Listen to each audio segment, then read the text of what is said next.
Halo teman-teman, selamat datang di channel YouTube Ridingin Aja. Selamat datang buat kalian yang baru aja mampir ke sini. Dan hari ini Ridingin Aja ada satu segmen baru, yaitu Obrolin Aja, yang dimana kita bahas tentang roda 2 yang pastinya. Dan kita bakal ngundang salah satu teman kita untuk kita tanya-tanyain tentang, ya nggak jauh-jauh dari roda 2 sih sebenarnya gitu.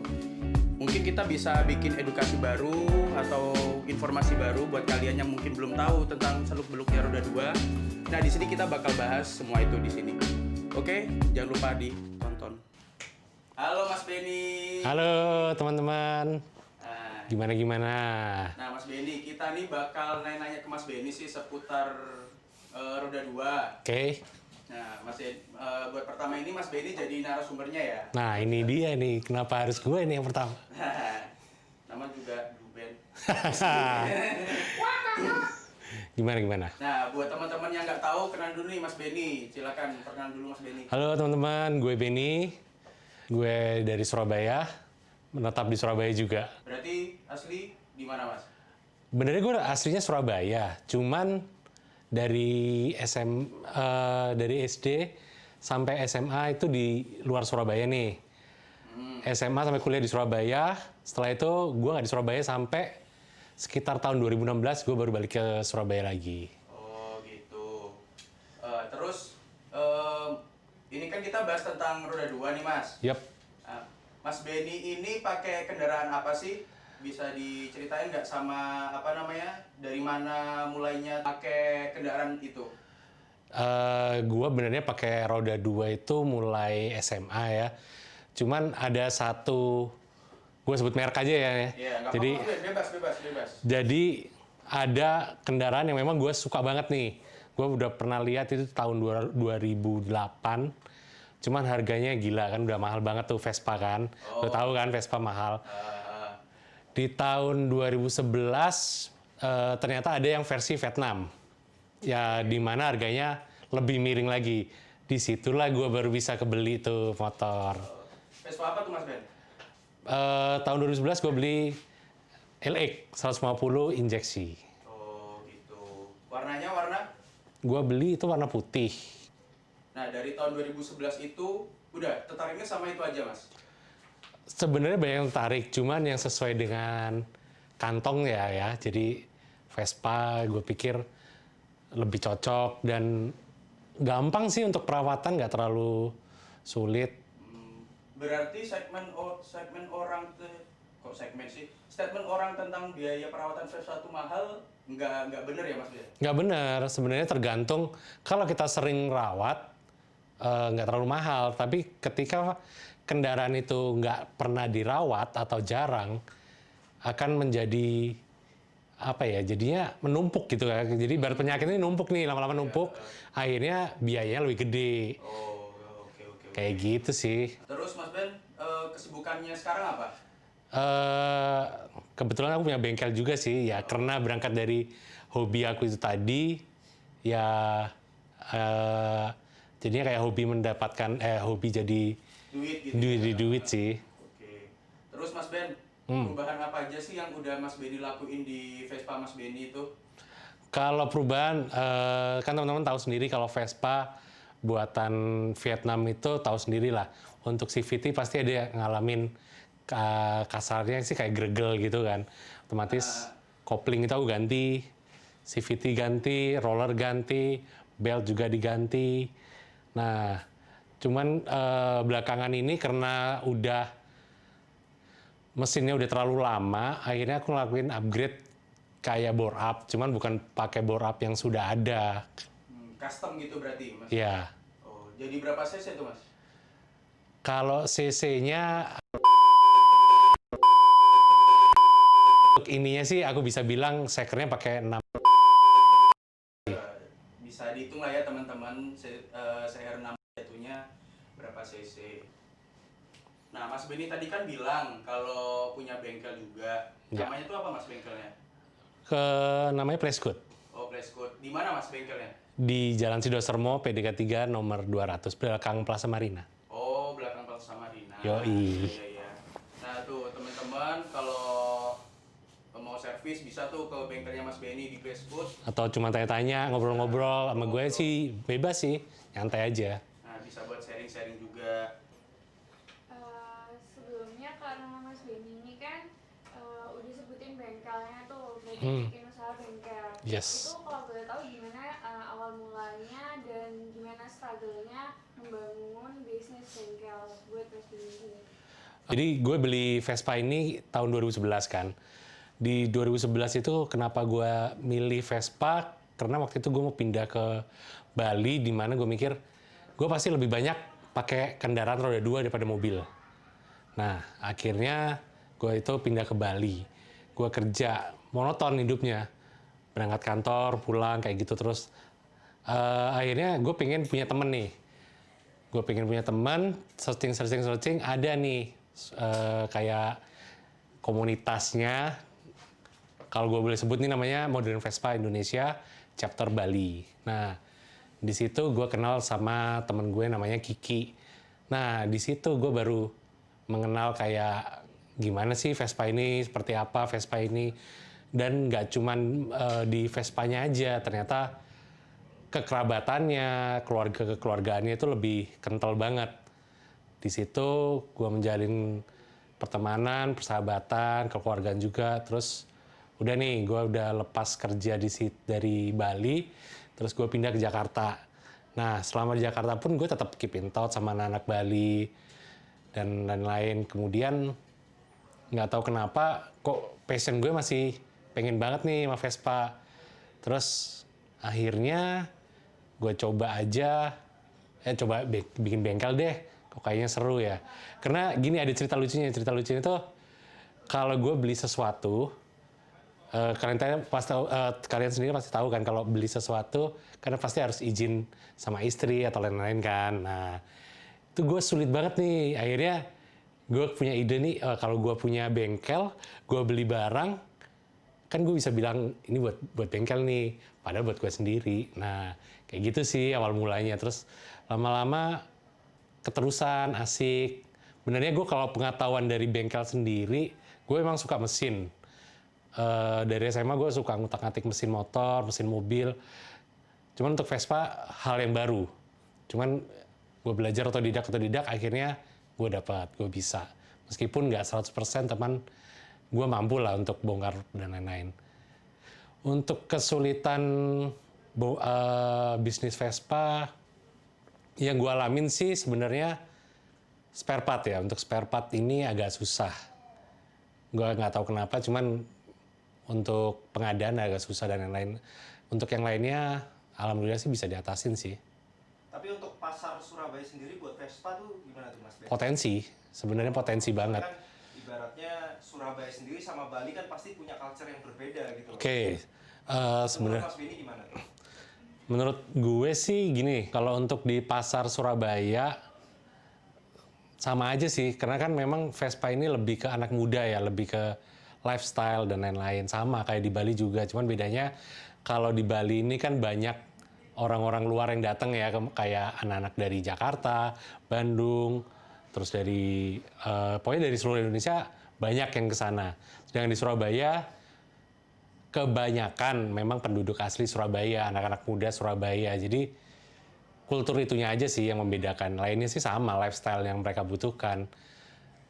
Kayak gitu sih menurut gue. Terus untuk suka dukanya nih, selama ini kan Flashcode juga udah dari tahun 2000 Flashcode 2016 benar. 2016 ya? Iya. Kan udah masuk tahun keempat nih gitu. Yes. Untuk suka dukanya apa sih biasanya kalau untuk misalnya ada teman-teman lain nih pengen buka gimana sih buat bisnis bengkel di Surabaya itu seperti apa? Nah itu kan biasanya ada tuh suka dan dukanya. Nah ini sukanya kan mungkin udah banyak tahu, sukanya pasti kan wah kita mendapatkan penghasilan yang menguntungkan gitu. Dari Tapi hobi. dari hobi nih gitu. Tapi untuk dukanya nih Mas Ben. Untuk dukanya seperti yang gue bilang tadi sebenarnya sih ya, kalau pas kita lagi bongkar nih Vespanya orang, kemudian spare partnya nggak ada, harus nunggu lama, itu gue benernya sih agak nggak enak ya. Jadi ke customer juga nggak enak. Terus untuk bengkel kita sendiri juga akhirnya overload pengerjaan dan lain-lain. Cuman terkendala karena spare part harus nunggu atau gimana dan lain-lain. Itu aja sih untuk dukanya. Nah, untuk bengkel sendiri sedikit tips nih. Kira-kira buat teman-teman yang baru memulai bermain Vespa nih. Tips merawat Vespa itu yang paling benar apalah yang paling enggak biar buat jadi dasar buat teman-teman yang baru punya Vespa. Yang paling penting jaga kebersihannya. Kebersihan Vespa itu sendiri, jangan lupa isi bensin, cuci Vespanya. Sebenarnya sih simple sih sebenarnya. Cuman ketika ada yang harus perlu diganti kayak penggantian Vespa itu pasti ada penggantian oli sekian ribu kilometer. Nah itu ikutin aja terus harus diservis sekian ribu kilometer. Atau ketika ada sesuatu yang nggak enak, segera tanyakan ke bengkel atau temen atau mekanik yang tahu lah. Jadi ini kenapa ya kok ini nggak enak, itu segera tanyain aja. Toh belum tentu ada sesuatu yang harus dikerjakan yang besar gitu loh. Mungkin ada apanya yang cuma copot atau gimana. Jadi nggak usah takut-takut untuk sering bertanya sih. Nah, ini kan setelah mengulik tentang kehidupan sehari-hari Mas Benny, terus tentang profil Mas Benny. Nah, Mas Benny sendiri udah pernah kemana aja sih gunain Vespa LX ya Mas ya? Ya, Vespa LX. LX itu udah pernah kemana aja sih? Dibuat jalan kemana aja tuh? Jadi kan pasti punya cerita nih gitu. Ya. Gue pertama kali touring jauh itu waktu diajakin anak-anak Move Bali untuk hadirin anniversary-nya Move Jatim. Waktu itu di Sarangan, gue inget banget. Tapi gue lupa tahunnya, mungkin sekitar 2012-an kali ya. Itu pertama kali gue riding jauh, kalau nggak salah gue berangkat jam 12 malam, nyampe di villanya ya, jadi kita nyampe di villa untuk di Sarangannya itu kurang lebih jam 11 malam, jadi hampir 23 jam. Itu untuk newbie di jalan, jadi termasuk istirahat, termasuk makan, isi bensin dan lain-lain, hampir 23 jam. Ya untuk newbie sih agak gimana ya, cuman ya kita jalanin fun aja sih, karena gue suka sih touring gitu loh. Dokong aman tuh Mas, dokong. Aman. Nggak tepos ya, balik-balik dari situ nggak tepos. Pijit paling ya. Kebetulan ada sponsor it. Terus tempat mana sih ibaratnya yang mungkin terjauh yang pernah Mas Ben lakuin touring nih gitu? Untuk touring paling jauh, gue touring paling jauh itu dari Jakarta, dari Bali ke Jakarta. Itu tahun lalu persis. Story-nya sih sebenarnya kenapa harus ke Bali lagi, nggak sengaja juga. Jadi waktu itu Vespa gue pernah jebol ya, gimana ya namanya juga Vespa udah tua ya. Vespa itu jebol, kemudian gue agak males ngerjainnya lagi. Ya kena itu lagi, karena banyak part-part yang nggak lengkap dan lain-lain. Akhirnya gue agak males. Kemudian gue dibantu sama teman-teman di Bali. Akhirnya itu motor gue kirim nih ke Bali. Gue kirim ke Bali, kemudian di Bali dikerjain.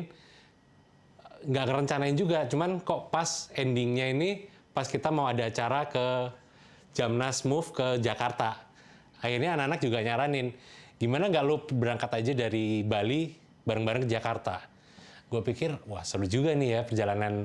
Ya udah akhirnya kita jalan tuh, prepare dan lain-lain dari Bali, kemudian ke Jakarta. Itu kurang lebih menempuh 3 hari ya kurang lebihnya. Itu acara Jamnas ya Mas ya? Acara Jamnasnya Move. Jamnas ke-8 kalau nggak salah. Jamnas ke-8 ya, ke-8. Jadi kalau menurut Mas Benny sendiri karena udah sering riding, itu apa sih persiapan khusus mulai dari pribadinya sama sampai ke motornya gitu? Apa yang harus diperhatiin atau yang benar-benar perlu dijaga-jaga, prepare biar nanti di perjalanan itu aman dan sama tujuan? Yang pertama sendiri sih sebenarnya dari ridernya dulu ya. Ridernya harus siap. Jadi daya tahan tubuh harus dijaga sebelumnya. Paling nggak seminggu sebelumnya itu harus benar-benar fresh banget orangnya. Terus rajin-rajin olahraga dulu. Kemudian kita prepare ke apa yang kita harus bawa. Sebenarnya kalau gue sih biasanya pasti jas hujan itu utama. Jas hujan, obat-obatan yang kita butuhin, kemudian air putih itu karena dehidrasi pasti di jalan ya kan.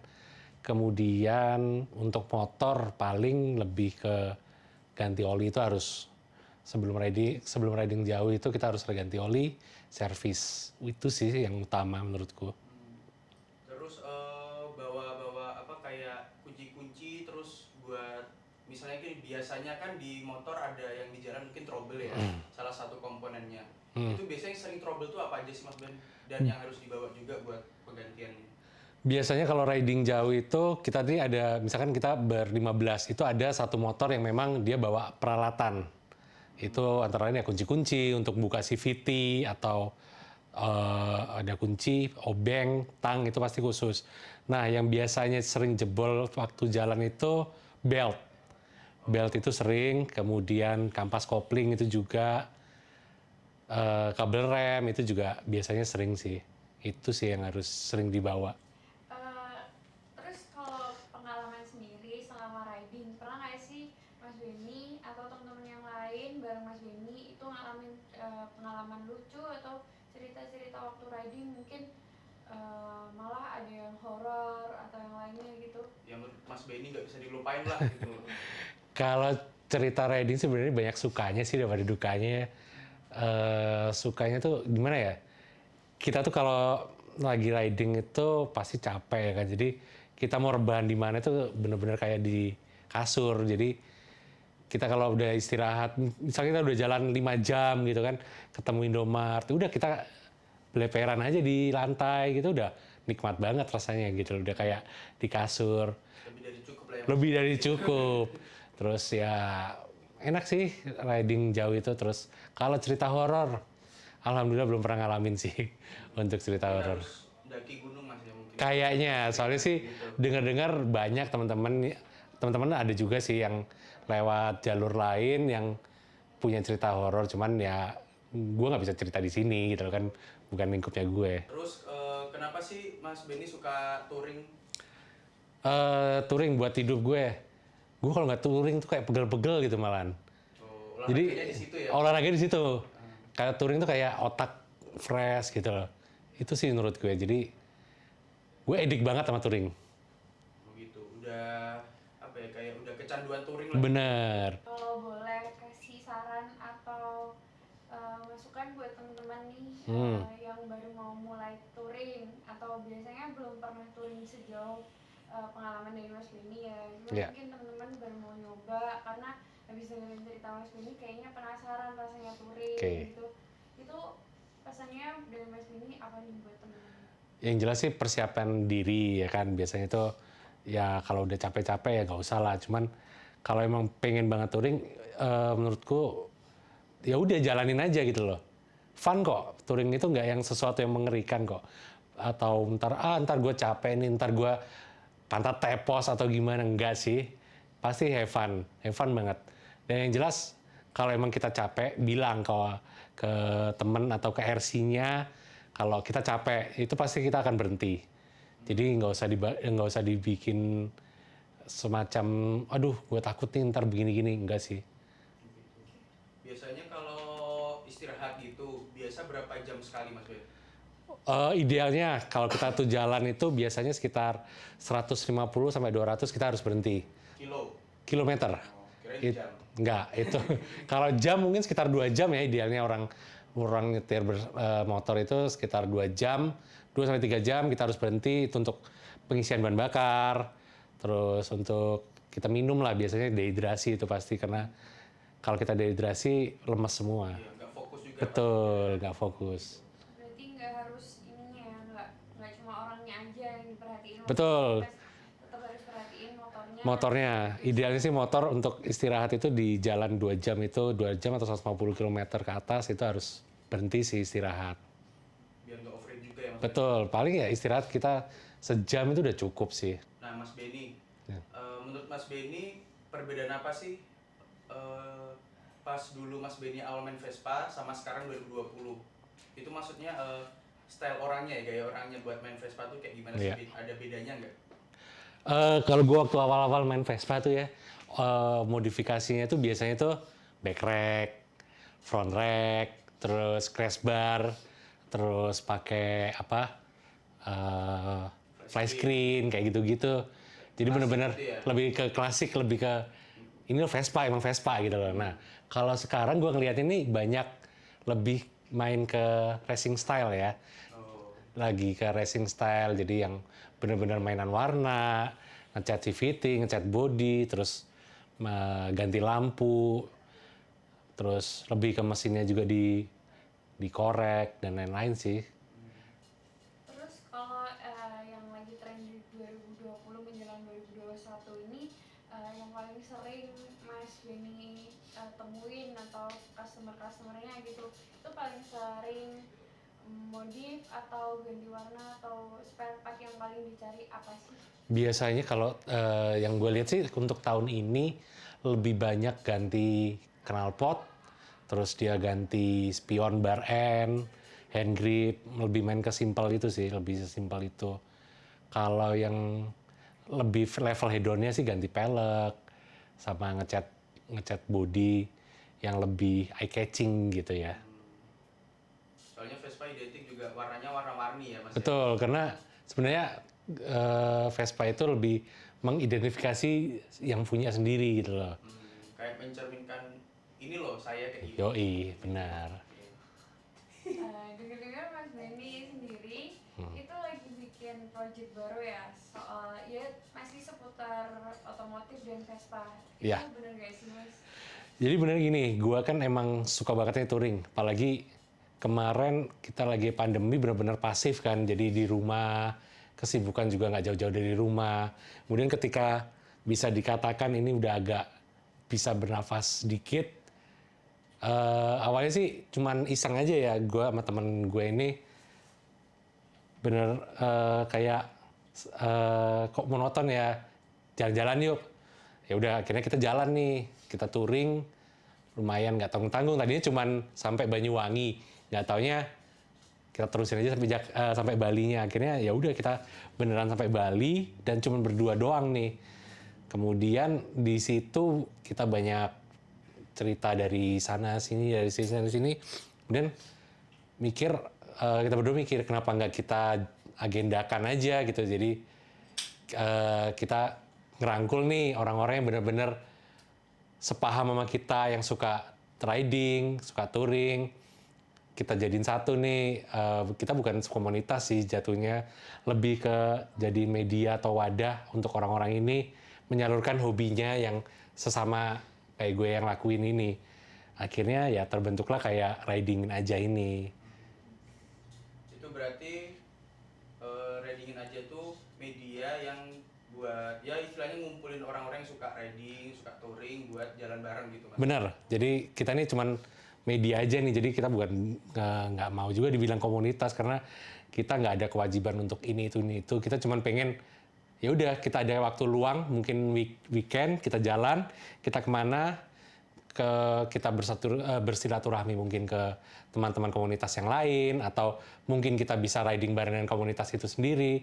Yang penting fun aja gitu loh buat kita. Dan intinya juga berbagi informasi. Betul, jadi kita lebih ya cerita-cerita, sharing gimana sih kalau motornya seperti ini, atau gimana sih kalau pergi ke sini. Jadi lebih banyak untuk sharing-sharing. Nah Mas Benny, ini pertanyaan terakhir ya. Oke. Misalnya nih ada teman-teman yang pengen ikutan riding, pengen ikutan touring, gimana sih caranya? Untuk gabung syaratnya sih mudah. Yang penting niat aja bangun pagi untuk ngikutin kita riding. Biasanya kita soalnya start itu jam 6 karena kita orang-orang yang tidak suka kena panas. Jadi kita riding pasti pagi. Untuk jadwal kemananya, kapan, biasanya kita infoin di IG-nya kita sendiri sih, di @ridingin_ aja. Jadi kalau mau lihat kita mau kemana dan mau ikut, silakan. Jadi bebas kok, nggak harus Vespa loh ya. Jadi kalau kalian punya motor Jepangan, nggak masalah. Motor besar mungkin nggak masalah. Yang penting sama-sama suka riding, sama-sama suka jalan. Udah. Oke Mas Benny, kalau gitu makasih buat waktunya buat datang ke sini. Siap, thank you guys. Ya itu tadi obrolan pertama kita di Obrolin Aja di channelnya Ridingin Aja. Kalau kalian suka sama konten kita, jangan lupa di subscribe, komen, dan like dan share ke teman-teman kalian kalau kalian suka sama konten kita, dan tungguin untuk video selanjutnya. Jangan lupa di follow Instagram kita di @ridingin_aja, pakai H ya belakangnya aja, dan YouTube kita di ridingin aja. Oke, see you buat next video.